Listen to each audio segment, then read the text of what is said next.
사랑하는 CTS 시청자 여러분, 저는 센텀에서 드림교회를 섬기고 있는 최은희 목사입니다. 오늘 하나님께서 우리에게 주시는 복되신 말씀은 신약성경 베드로전서 4장 1절에서 2절 말씀입니다. 오늘 말씀 가운데 1절을 읽겠습니다. 그리스도께서 이미 육체의 고난을 받으셨으니 너희도 같은 마음으로 갑옷을 삼으라. 이는 육체의 고난을 받은 자는 죄를 그쳤음이니. 영국 속담에 고난은 가면을 쓴 커다란 행운이라는 말이 있습니다. 고난이 행운인 것을 알고 있을지라도 고난을 반기는 사람은 결코 많지 않습니다. 이유는 고난은 사람이 해결할 수 없는 난제일 뿐 아니라 불시에 불청객처럼 찾아오기 때문입니다. 인생의 불청객인 고난, 피할 수 없지만 방치할 수도 없는 고난, 어떻게 극복해야 할까요? 고난을 가장 지혜롭게 극복하는 비결은 고난을 가장 잘 극복한 사람을 롤 모델로 삼는 것입니다. 고난을 가장 성공적으로 완전하게 잘 극복하신 분이 예수님입니다. 그래서 성도들은 고난을 당할 때 예수님께서 고난을 대처하셨던 그 원리와 그 방식으로 대처해야 합니다. 예수님은 불의한 법정에서 불의한 심판을 받으시고 배신당하시고 버림당하셨습니다.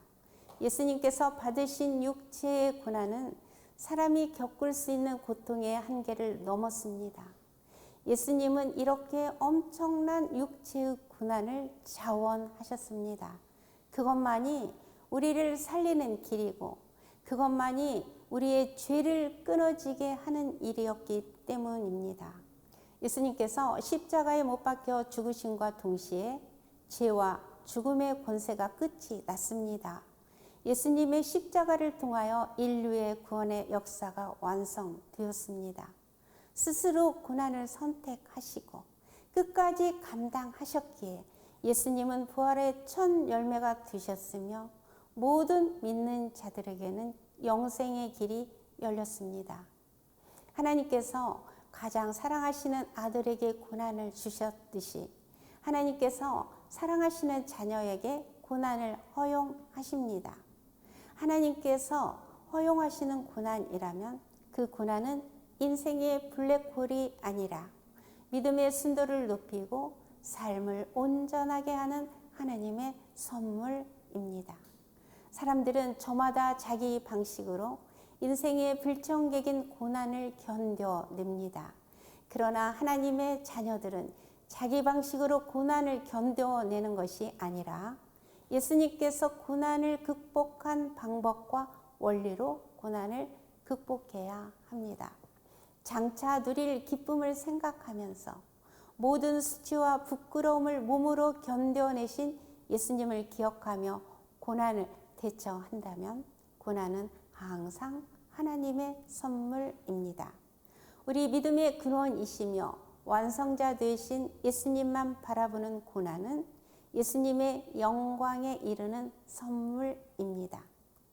1톤짜리 광석에 불과 1g의 금이 섞여 있어도 그 광석은 금광석입니다. 고난이 1톤일지라도 고난 안에 하나님의 뜻이 1g이 섞여 있다면 고난은 하나님의 뜻입니다.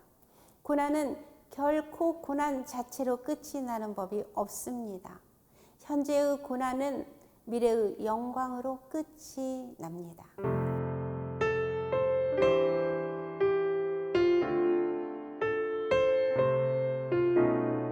사랑하는 CTS 시청자 여러분, 고난은 하나님께서 우리의 믿음을 더 튼튼하고 견고하게 하시려고 하나님께서 보내시는 인생의 슈퍼푸드입니다. 인생의 슈퍼푸드를 잘 소화하시고 이제 후로는 다시 사람의 정욕을 따르지 않고 하나님의 뜻을 따라 육체의 남은 때를 살아가시기 바랍니다.